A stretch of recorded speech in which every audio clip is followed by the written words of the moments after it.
రాజకీయాలకు Kamineni Srinivas good bye చెప్పబోతున్నారు. వచ్చే ఎన్నికల్లో పోటీ చేయబోనని కూడా కామినేని చెప్పారు. తన కుటుంబ సభ్యులు కూడా పోటీలో ఉండరని ఈ నేపథ్యంలో క్లారిటీ ఇచ్చారు కామినేని.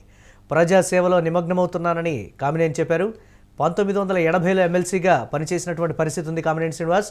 2009లో ప్రజారాజ్యం తరపున పోటీ చేసి ఓటమి పాలయ్యారు. 2014లో బీజేపీ ఎమ్మెల్యేగా గెలిచారు. తర్వాత 2024లో మళ్ళీ బీజేపీ నుంచి పోటీ చేసి గెలిచారు కామినేని శ్రీనివాస్. మళ్ళా చూస్తాను నా కుటుంబ సభ్యులు ఎవరికి రాదు. నేను మళ్ళా నుంచోను. ఇప్పుడు రిటైర్ అయినా ఈ పరిస్థితులన్నీ చూసి తప్పని పరిస్థితులు అందరూ కావాలనుకున్నారు, వచ్చారు. నేను చేయగలిగి మంచి చేసి వెళ్ళిపోతాను.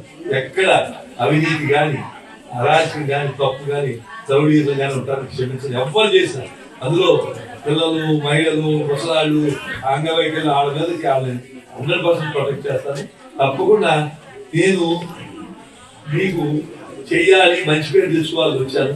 కానీ నాకు మీరు ఎవ్వరు ఊహించరు, నేను కూడా ఊహించను. అయితే నాకు అంత అయ్యేది కాదు. నేను కూడా ఊహించినంత మెజార్టీ ఇచ్చి నా రుణాన్ని పెంచేశాను.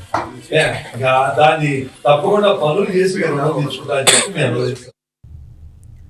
దీనిపై మరిన్ని అప్డేట్స్ మా కరెస్పాండెంట్ కిరణ్ అందిస్తారు. కిరణ్, సుదీర్ఘమైనటువంటి రాజకీయ అనుభవం, అలాగే వ్యాపారవేత్తగా కూడా ఉన్నారు కామినేని శ్రీనివాస్. వచ్చే ఎన్నికల్లో పోటీ చేయబోనని కూడా క్లియర్ కట్గా చెప్తున్నటువంటి పరిస్థితి. ప్రజాసేవ చేసుకుంటూ ఉంటాను కానీ మళ్ళీ రాజకీయాల్లో అయితే యాక్టివ్గా ఉండననేటువంటి మాట. కుటుంబం నుంచి కూడా ఎవరు పాలిటిక్స్లో ఉండాలని కూడా క్లారిటీగా చెప్పినటువంటి పరిస్థితి. ఎలా చూడాలంటారు దీన్ని? మురళి, రాజకీయాలకు కామినేని శ్రీనివాస్ గుడ్ బై అంటూ ఒక ప్రకటన తెలిపారు. ఆయన కైకలూరు ఎమ్మెల్యేగా ఉన్నారు, ప్రజెంట్ బీజేపీ ఎమ్మెల్యే ఉన్నారు. 2014 ఎన్నికల్లో ఆయన బీజేపీ నుంచి గెలిచారు. ఆ రోజు సీఎం చంద్రబాబు నాయుడు క్యాబినెట్ లో పనిచేశారు. బీజేపీ కోటాలో ఆయనకు మంత్రి పదవి లభించింది. అయితే 2024 ఎన్నికల్లో ఆయన పోటీ చేయకూడదని చివరి నిమిషంలో నిర్ణయం తీసుకున్నారు. అయితే కైకలూరు నియోజకవర్గం నుంచి ఆయన మళ్ళీ మరోసారి గెలవడం జరిగింది. అయితే క్యాబినెట్ లో అత్యంత సీనియర్ అయిన విష్ణుకుమార్ ఇటు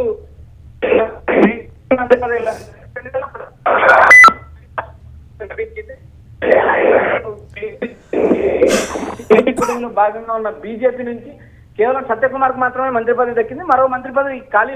అది జనసేనకు ఇస్తారా లేక బీజేపీకి ఇస్తారా అనేది కూడా ప్రశ్నార్థకం. అది వచ్చే క్యాబినెట్ లో ఏదైతే ఎక్స్పాన్షన్ జరిగితే ఇక బీజేపీకి మరో క్యాబినెట్ మంత్రి పదవి దక్కే అవకాశం ఉంటుంది. దానికి కూడా తీవ్ర పోటీ ఉంటుంది. అయితే వచ్చే ఎన్నికల్లో తాను ఎన్నికలకు దూరంగా ఉంటానని తనను కానీ తన కుటుంబ సభ్యులు కానీ పోటీ చేయనట్టు కామినేని శ్రీనివాస్ క్లారిటీ ఇచ్చారు. ఇప్పటికే జయమంగళ వెంకటరమణ, వైసీపీ ఎమ్మెల్సీ జయమంగళ వెంకటరమణ వైసీపీకి రాజీనామా చేసి ఇప్పటికే జనసేనలో చేరారు. ఆయన తన రాజీనామా ఆమోదించాలంటూ హైకోర్టుకు వెళ్లారు. హైకోర్టుకు వెళ్ళిన తర్వాత ఆయన రాజీనామా ఆమోదించాలా వద్దా అనేది శాసనమండలి చైర్మన్ 4 వారాల్లో నిర్ణయం తీసుకోమని సింగిల్ బెంచ్ తీర్పు ఇచ్చింది. అయితే ఆ తీర్పుపై డివిజన్ బెంచ్కి వెళ్లారు శాసనమండలి చైర్మన్ మోషన్ రాజు. ప్రస్తుతానికైతే కైకలూరులో రాజకీయం రసవత్తరంగా నడుస్తుంది. రాబోయే రోజుల్లో ఇప్పుడున్న వైసీపీ నుంచి ఎమ్మెల్సీగా ఎన్నికై రాజీనామా చేసిన వచ్చే ఎన్నికల్లో పోటీ చేస్తారా లేక మరో కొత్త వ్యక్తి టీడీపీ నుంచి జయమంగళ వెంకటరమణ కాకోకుండా మరో కొత్త వ్యక్తి సీట్ ఇచ్చే అవకాశాలు ఉన్నాయని కూడా మనం చూడాలి. ప్రస్తుతానికైతే కైకలూరులో ఇప్పటికే వైసీపీకి రాజీనామా చేసిన జయమంగళ యాక్టివ్ గా ఉన్నారు, ఎమ్మెల్సీగా ఉన్నారు.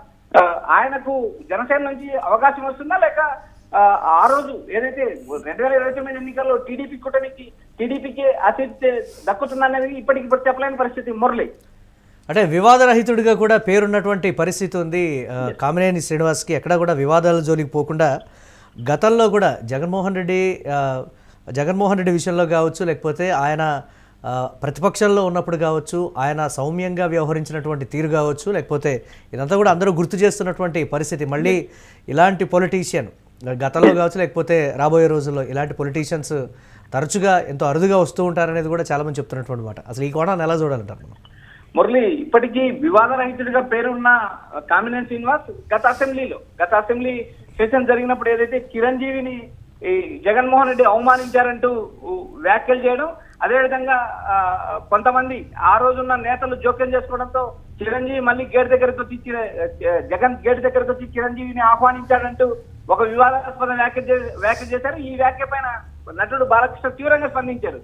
జగన్మోహన్ రెడ్డి ఒక సైకో, చిరంజీవికి కాదు ఎవరికి విలువ లేదంటూ ఆయన అసెంబ్లీలో మాట్లాడారు. దానిపైన జగన్ తీవ్రంగా రియాక్ట్ అయ్యారు. తాగి అసెంబ్లీకి వచ్చిన వాళ్ళను ఎలా రాణించారంటూ జగన్ నేరుగా ప్రశ్నించడం జరిగింది. అయితే కామినేని శ్రీనివాస్ వివాదాలకు దూరంగా ఉంటారు. అటు నియోజకవర్గంలో అభివృద్ధి పైన దృష్టి పెడతారు. ఆయన కామినేని హాస్పిటల్స్ అధినేత కూడా ఆయనకు సంబంధించినవి ఇవి. సో పారిశ్రామికంగా కానీ ఆర్థికంగా కానీ బలవంతుడు. అలాంటి వ్యక్తి రాజకీయాల్లో వివాదాస్పదమైన వ్యాఖ్యలు చేయరు.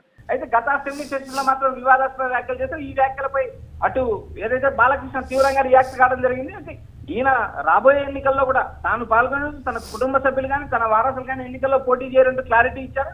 అక్కడ టీడీపీ కూటమి మళ్ళీ కొనసాగితే ఏదైతే టీడీపీలో భాగస్వామ్యంగా ఉన్న జనసేన బీజేపీ రెండు ఇదే కూటమితో మళ్ళీ ఎన్నికలకు వస్తే అక్కడ ఇప్పుడు జనసేనలో ఉన్న జయమంగళ వెంకటరమణకి అవకాశం దక్కుతుందా లేదా టీడీపీ నుంచి మరొక అవకాశం దక్కుతుందా అనేది కూడా చూడాలి. ప్రస్తుతానికి ఏదైతే కైకలూరు నియోజకవర్గంలో చేపల చెరువులు ఎక్కువ ఉంటాయో అదేవిధంగా అభివృద్ధికి ఆమడి దూరంలో ఉందని పలు విమర్శలు ఉన్నాయి. జయమంగళ వెంకటరమణ కూడా పలు మీడియా ప్రతినిధులు ప్రశ్నించినప్పుడు కూడా అభివృద్ధి కోసమే తాను జనసేనలో చేరాలని ఆయన క్లారిటీ ఇవ్వడం జరిగింది. రాబోయే రోజుల్లో ఏదైతే జనసేన నుంచి జయమంగళ వెంకటరమణకు అవకాశం వస్తుందా లేక టీడీపీ కుటుంబంలో మరొకరికి అవకాశం వస్తున్నది పక్కన పెడితే ప్రస్తుతానికి జయమంగళ ఏదైతే కామినేని శ్రీనివాస్ నియోజకవర్గ అభివృద్ధి మీద దృష్టి పెట్టారో తాను అభివృద్ధికి మాత్రమే కట్టుబడి ఉంటాను, తాను ఎవరికి వివాదాస్పద వ్యాఖ్యలు చేయను, వచ్చే ఎన్నికల్లో కూడా తాను కానీ తన కుటుంబ సభ్యులు కానీ ఎన్నికల్లో పోటీ చేయరంటూ ఆయన క్లారిటీ ఇవ్వడం జరిగింది. అంటే వచ్చే ఎన్నికలకు తాను రాజకీయాల నుంచి శాశ్వతంగా గుడ్ బై చెప్తున్నట్టు తనకు సంబంధించిన వ్యాపారాలు తనకు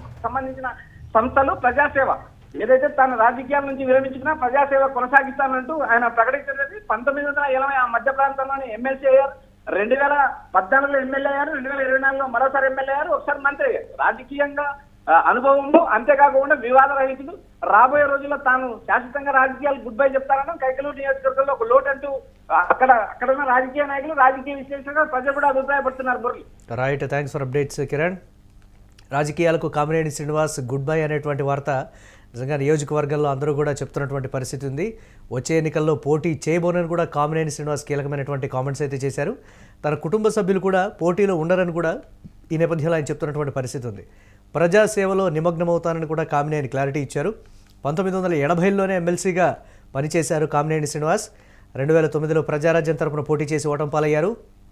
2014లో బీజేపీ ఎమ్మెల్యేగా గెలుపొందారు కూడా. ఇక 2024లో మళ్ళీ బీజేపీ నుంచి పోటీ చేసి గెలిచారు కామినేని.